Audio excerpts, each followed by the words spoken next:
Martinique, le maire de la ville de Trinité, Patricia Tell, et son conseil municipal et la société Suo ont mis en place à l'entrée de la ville un plateau sportif intergénérationnel situé au quartier Résigné, non loin de la dite plage, avec le dévoilement d'une plaque officielle à l'utilisation des installations pour tous. Tout cela en présence du sénateur Frédéric Beval, du responsable des sports Hervé Arcade et bien d'autres, j'en passe. Reportage Daniel Diaz, 100% sport, KMT Télévision. Bon. Hervé Arcade, responsable du service des sports de la ville de la Trinité. Alors Hervé, c'est vrai, vous êtes le nouveau responsable de sport de la ville de Trinité, un poste que vous avez intégré il n'y a pas très longtemps. Avez-vous des projets pour le sport à Trinité? Oui, c'est sûr qu'il y a énormément d'autres projets. La ville de Trinité, c'est quand même une ville hyper attractive.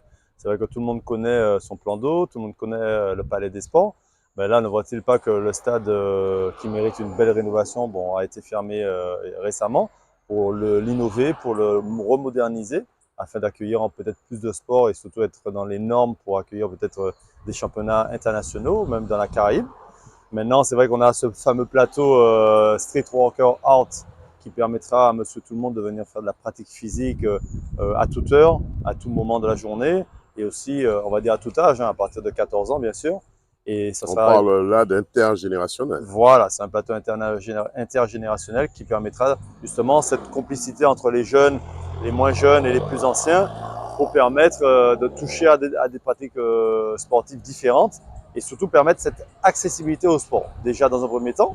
Après, nous avons le plan d'eau où nous allons faire cette fameuse ligne d'eau avec la base nautique qui sera juste derrière moi au niveau du Résigné, qui permettra aux enfants le savoir nager. Donc les écoles qui pourront, dès la rentrée 2024-2025, on va dire plutôt vers octobre-novembre, commencer l'initiation à la natation avec nos maîtres nageurs. Donc là déjà, c'est une approche différente par rapport à la mer. Et puis on verra au fur et à mesure du temps comment on pourra mener des projets sur d'autres sports co, donc moderniser un petit peu nos structures qui sont malheureusement vieillissantes. Donc je pense au palais des sports qu'il faudra mettre au goût du jour avec une rénovation au niveau électrique et surtout d'isolement complet. Et puis on a le fameux petit projet peut-être de cette piste cyclable qui serait intéressante à avoir pour la pratique du vélo, du VTT entre Trinité et Tarantal.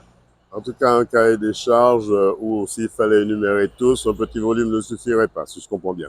Oui, oui, c'est vrai qu'on a beaucoup de choses à faire. Maintenant, on ne peut pas tout réaliser non plus d'un seul coup. Ça demandera des moyens, ça demandera de l'expertise sur certains dossiers et surtout avec tous les services qu'il y a une mutualisation pour emmener au mieux et remettre Trinité, on va dire, dans le carrefour du sport de haut niveau.